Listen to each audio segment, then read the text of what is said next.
बिस्मिल्लाहिर्रहमानिर्रहीम बिस्मिल्लाहिर्रहमानिर्रहीम। दोस्तों, मैं हूं अली मुमताज़ एडवोकेट और मैं आज आपसे मुखातिब हूं एक ऐसे इशू के ऊपर जो कि मेरे साथ अक्सर लोगों ने मोबाइल पर कांटेक्ट करके मेरे व्हाट्सएप पे और मुझे कमेंट्स में भी ये सवाल जनरली पूछा है, जो कि एफआईए से मुतल्लिक है, वीज़ा फ्रॉड के मुतल्लिक है। जिसमें सबसे पहले एक सवाल जो कॉमन ये जनरली मेरे सामने आता है वो ये है कि क्या किसी दूसरे मुल्क में अगर किसी एजेंट ने पैसे लिए हों तो क्या उसके खिलाफ पाकिस्तान में केस दायर कर सकते हैं।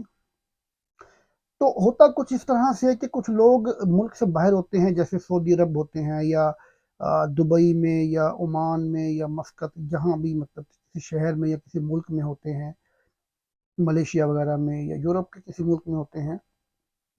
तो एजेंट्स जो होते हैं वो उनसे उसी मुल्क में पैसे ले लेते हैं। किस तरह से कि उनका वीज़ा एक्सपायर हो रहा होता है तो वो कहते हैं जी हम आपको एक्सपायर नहीं होने देंगे, बल्कि आपका वीज़ा या तो रिन्यू करवा देंगे या फिर आपको नया कोई वीज़ा ले देंगे जिसमें आप इस मुल्क से बाहर नहीं जा सकते। तो वो क्या करते हैं, वो उनसे पैसे ले लेते हैं लेकिन उनका काम नहीं करवाते। फिर टाइम जब आता है तो उनके वीज़े एक्सपायर हो जाते हैं तो उन्हें फिर मुल्क छोड़ना पड़ता है, या वो इलीगल हो जाते हैं या वो मुल्क छोड़ देते हैं।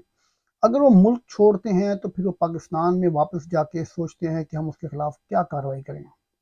तो वो भाई बात ये है, इसका जवाब ये है कि जब आप जिस मुल्क में आप ये काम करते हैं, याद रखिएगा कि आप उसी मुल्क में उस शख्स के खिलाफ कार्रवाई करेंगे। पाकिस्तान आकर आप उसको कैसे साबित करेंगे कि आपने जनाब उस फलां बंदे को पैसे दिए हैं, क्योंकि कानून हमेशा सबूत मांगता है। वैसे अगर आपने दरख्वास्त देनी हो, फैब्रिकेटेड सी दरख्वास्त बना के आप उसको दे देंगे उसके खिलाफ, उसको डिस्टर्ब करने के लिए, तो वो तो पाकिस्तान में है ही नहीं। तो जब कभी पाकिस्तान वापस आएगा तो उसको नोटिस होंगे, उसमें आप साबित करेंगे जी हमने पैसे दिए थे। तो वो आपसे आयोग जो होगा, इन्वेस्टिगेशन ऑफिसर, पूछेगा जी पैसे कहाँ दिए थे, तो आप कहेंगे जी मैंने फलां मुल्क में दिए थे। तो वो आपका केस वैसे ही ख़त्म हो जाएगा यहाँ पर। तो बात ये है कि आप जिस मुल्क में अगर पैसे देते हैं किसी को, तो आप उसी मुल्क में अपनी तयशुदा मियाद के अंदर अगर आपको वीज़ा वो देता है लेकर, तो ठीक है, वरना आप उसके खिलाफ उसी मुल्क में कार्रवाई करें अपने एक्सपायरी वीज़ा से पहले। ठीक है। दूसरा, किसी शख्स के पास उसने कहा है कि क्या कोई शख्स पैसे वीज़े लगवाने के लिए दे और एजेंट उसमें, हाँ उसमें ये अहम बात है कि कोई, आप कहते हैं जी ये बंदा एजेंट है तो हम पैसे इसको नहीं देंगे, बल्कि तेरा कोई ज़ामन होगा जो पैसों की गारंटी देगा, तो हम उस बंदे के हाथ पे पैसे रखेंगे, वो आपको देगा। हम कल को पैसों की जिम्मेदारी इस जो मिडल मैन है या जो ज़ामिन है उसके कंधों पर रखेंगे। तो ऐसी सूरत हाल में अगर वीज़ा नहीं मिलता या फ्रॉड होता है, तो ये बताएं कि क्या वो जो मिडल मैन है या वो ज़ामिन जो है उसके खिलाफ भी कार्रवाई हो सकती है। इसका जवाब ये है कि बिल्कुल उसके खिलाफ कार्रवाई होगी। और आप जब कभी उसके खिलाफ दरख्वास्त देंगे एफआईए में, तो आपको वो शख्स जो है वो इसमें कसूरवार होगा आपका, और आप उसको अपने किसी भी मुकदमे में शामिल कर सकते हैं बतौर मुल्ज़म। आगे एक सवाल है, क्या कोई और इदारा जो कि एफआईए के अलावा हो वो भी वीज़ा फ्रॉड को डील करता है। तो इसका जवाब ये है कि नहीं। ये जो ह्यूमन ट्रैफिक, ये जो वीज़ा फ्रॉड है, ये ऐसे कवानीन हैं जिसको डायरेक्टली एफआईए डील करता है। इसके अलावा पुलिस में आप ऐसा कोई मुकदमा दर्ज नहीं करवा सकते। पुलिस में आप ये कह सकते हैं, अगर किसी ने कोई आपसे पैसों का लेन देन फ्रॉड किया है, चेक आपको बोगस दे दिया है, या आपसे पैसे लेकर आपको कोई आपसे बिजनेस किया है लेकिन उसमें आपके साथ ज्यादती की है, उसमें आप डिफरेंट कवानीन हैं, तो आप वीज़ा फ्रॉड के बारे में आप पुलिस में, पंजाब पुलिस में या केपीके पुलिस या सिंध पुलिस या बलूचिस्तान कॉन्स्टेबली पुलिस में आप कोई भी वीज़ा फ्रॉड के खिलाफ दरख्वास्त नहीं दे सकते।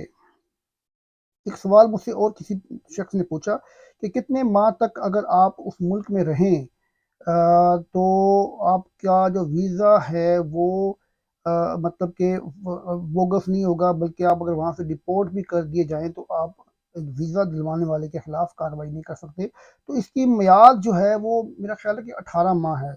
अगर आप किसी से वीज़ा लेते हैं 5 साल का, तो आप उस मुल्क में 18 माह गुजार के आते हैं, तो आप वापस आके उस शख्स के खिलाफ कोई कार्रवाई नहीं कर सकते। आप ये नहीं कह सकते कि जी इसने मुझे वहाँ से मैं डिपोर्ट हो गया हूँ तो मुझे इसने वीज़ा गलत दिया है या कुछ भी किया है, तो उसमें वो आप उसके खिलाफ कोई कार्रवाई नहीं कर सकते अगर आपने उस मुल्क में 18 माह या 18 माह से ज़्यादा वक्त गुजार लिया हो। और अगर आपने 18 माह से पहले आपको वहाँ से डिपोर्ट कर दिया गया है इस वजह से कि आपका वीज़ा जो है वो इतना ही था, लेकिन आपके साथ कमिटमेंट था कि आपको 3 साल का वीज़ा दिया गया है या 5 साल का दिया गया है, तो फिर आप डेफिनेटली उसके खिलाफ पाकिस्तान में कार्रवाई कर सकते हैं और पाकिस्तान के FIA डिपार्टमेंट में आप उसके खिलाफ एप्लीकेशन देंगे।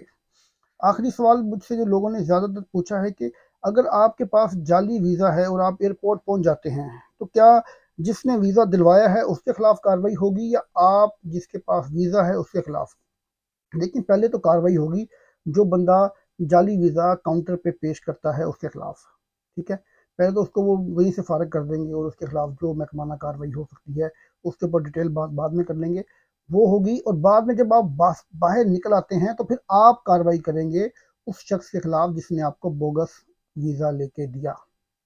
तो इस तरह की सूरत हाल अक्सर लोगों के सामने पेश आती है, लोगों को पेश आती है कराची में, लाहौर में, मुल्तान में, सियालकोट में। तो कुछ लोग एजेंट्स होते हैं वो जाली स्टैंप जाली वीज़ा दे देते हैं कि ये ना हो गया आपका, आप टिकट करवाएं जाएं, और लोग वहाँ से एयरपोर्ट से वापस भी हमने आते हुए देखे हैं। तो ऐसी सूरत हाल में आप जब कभी पैसों का लेन देन करें किसी भी वीज़ा के मामले में, तो आप रजिस्टर्ड इदारे से करें जिसके पास लाइसेंस हो। नंबर टू, जो भी पेमेंट आपने करनी है वो आपने बैंक के थ्रू करनी है, बैंक ट्रांजैक्शन करनी है, कैश आपने कतन नहीं देना किसी को। ये मेरी आपसे दो चीज़ें मैं आपके साथ डिस्कस कर रहा हूँ। बाकी इंशाल्लाह अगली वीडियो में आपके साथ मैं दोबारा डिस्कस करूंगा दूसरे इश्यूज के ऊपर। तब तक के लिए इजाज़त दीजिए। अल्लाह।